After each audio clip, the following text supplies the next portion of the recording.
asalaamaaleykum dal leen ak jàmm ci Xarala Academy mbokk yi seetaan Xarala Academy dal leen ak jàmm suñu deuxième numéro formation HTML CSS en wolof. tey suñu deuxième numéro li ñu bëgg a ñëw mooy suñu premier programme lañu bëgg a bind maanaam structurer benn document HTML naka lay mel ak naka la ñuy commencer coder ak HTML. balaa boobu dafa am ay programme yoo xamante ni dañ koy soxla bis njëkk mooy fu ñuy bindee texte yi fu ñuy bindee suñuy code léegi pour programme yooyu. lépp gratuit la mën nga dugg ci net bi bu la neex nga télécharger Notepad++. boo bindee rek Google Notepad++ da lay indi ci page bii nii boo ñëwee nga cliquer téléchargement moo indi la ci page bii nii bu fekkee Windows nga yor 32 bits wala 64 bu dee Windows mën nga cliquer fii rek download mu télécharger ko bu la neexee tamit am na yeneen programme yu mel na Notepad++ yu ci mel na Sublime Text bii tamit pour mën nga ci bind say code. bu la neexee tamit mën nga ñëw ci Atom wala Visual Studio Code yaa xool daal programme bi la gën a intéressé wala bi gën a baax ci yow waaye bu nekkee en tant que débutant ñu lay conseillé da ngay jël Notepad++. lan moo tax parce que Notepad++ bu ngeen xoolee moom du compléter code yi comme par exemple fii nii boo ñëwoon di bind benn code moom du ko compléter comme body comme lii gis nga moom du complète dara lépp yaa koy bind te bu dee débutant da nga soxla comprendre notion yooyu bu fekkee nag Visual Studio Code comme fii nii xaaral ma woon la nga xool fii ak moom ni muy compléter code yi non wala Sublime Text autant pour moi léegi boo bësee rek moom day compléter gis nga bu nekkee débutant nag lii dañ koy bañ ok léegi ginnaaw bu ñu amee programme yooyu ba pare léegi daan mooy stop navigateur foo xamante ni fi la ñu mën a xoolee li ñu codé maanaam en live xam ne loo codé rek xool ba xam mi ngi dox wala doxul voilà léegi navigateur yooyu dañuy soxla benn mën nga télécharger Google Chrome boo duggee Google boo dee Google Chrome rek da lay indi page bii nii nga bëgg télécharger Google Chrome man moom laay utiliser nii bu la neexee tamit mën nga télécharger Mozilla Firefox moom tamit mi ngi nii mën nga télécharger Firefox ci sitam ok ginnaaw bi ñu amee ñaar yooyu presque ñaar yooyu la ñuy soxla ok am na ñaar yooyu ba pare ok léegi ñu ñëw ci suñu projet léegi ñu créer nouveau projet mën nañ ko yaa xool fu la neex man nag fii laay kiiwee samay projet fii nii fii nii bu la neexee yow tamit mën nga créer ci bureau bi ok léegi ñu créer ci bureau bi benn dossier lu la neex mën nga ko tudde bu ma neexee ñu def tuto HTML CSS cool léegi créer nañ dossier bi léegi dossier bi dañoo bëgg mu nekk fi nga xamante ni moom la ñuy liggéeyee léegi ñu jël kii nii ok xam nga dindi léegi fii nii boo ñëwee da ngay dugg xam nga yokk kii bi écran bi tuuti da ngay ñëw fichier fii ci kaw nga bës nouveau léegi nouveau fichier bi moo nekk nii léegi ñu commencé bind suñuy code HTML ok HTML code bi ci njëkk mooy déclaration du document doctype lii sax nee nañ depuis HTML5 bu lu neexee doo ko def mais lii mooy wan navigateur bi comme Google Chrome wala Firefox ni document HTML la mais nekkul document wu texte ok léegi mën nañ enregistrer suñu document léegi nga bës CTRL S wala nga ñëw fii nii enregistrer mu ngi nii léegi da ngay dem dossier bi nga xamante ne moo créé woon moo nekk nii tuto HTML CSS nga daal di renommer fichier bi index.html léegi fichier bi nii bu nekkoon dama ko enregistré direct te def ma ci .html bi moom day enregistré wu ci document texte xaaral ma la loolu nga xool index ñu xool ba am voilà wala fichier bi moo nekk nii tuto HTML mi ngi nii dafa enregistré wu texte te bu enregistré wu texte bi navigateur bi du ko mën a lire en tant que page HTML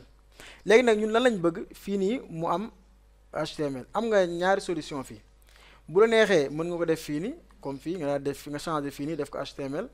bu la neexee tamit mën nga ñëwaat fii nii nga def enregistrer sous voilà fii nii balaa nga def kii nga def index.html ok léegi index.html lañ ko def léegi document HTML la moo nekk nii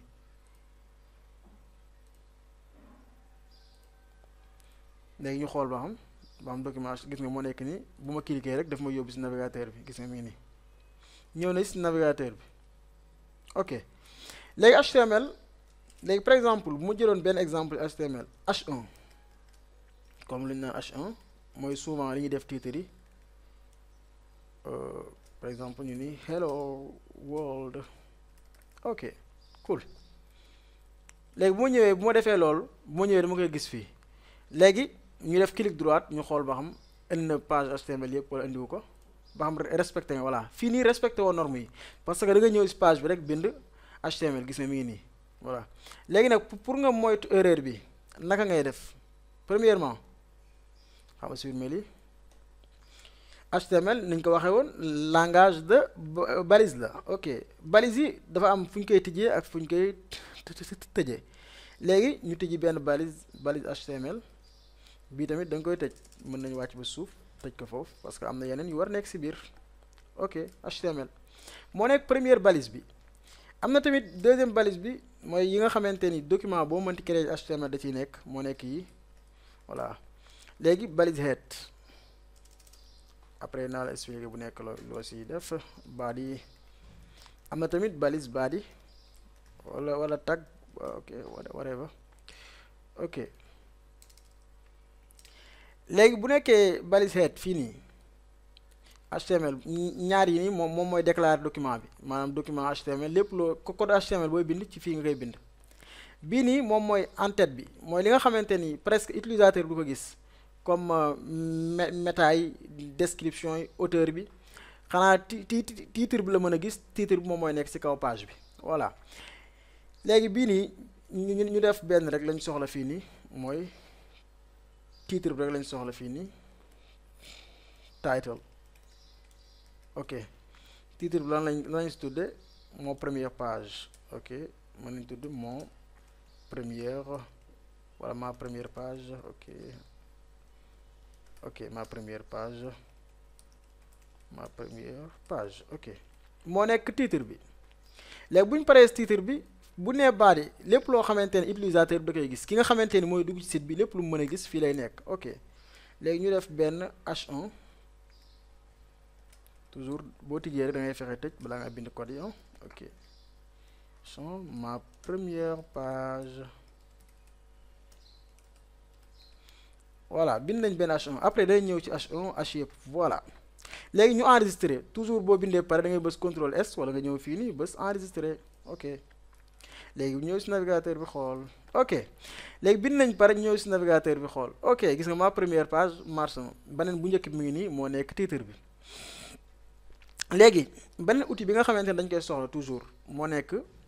nekk bii nii Google Chrome bi am na tamit ci Firefox bi inspecter ngay dugg inspecter élément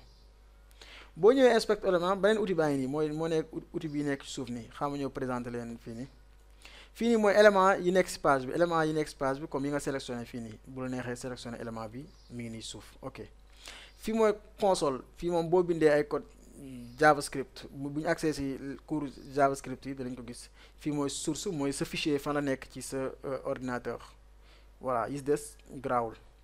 léegi bu nekkee ñëwul comme nii naka nga mën a def pour mu ñëw comme nii premièrement mën nga ñëw fii nii affichage mi ngi am na bu la neex mu affiché ci côté bi am na ñu bëri sax moo leen gënal bu la neexee tamit nga affiché ko ci suuf voilà comme man voilà damay affiché ci suuf toujours.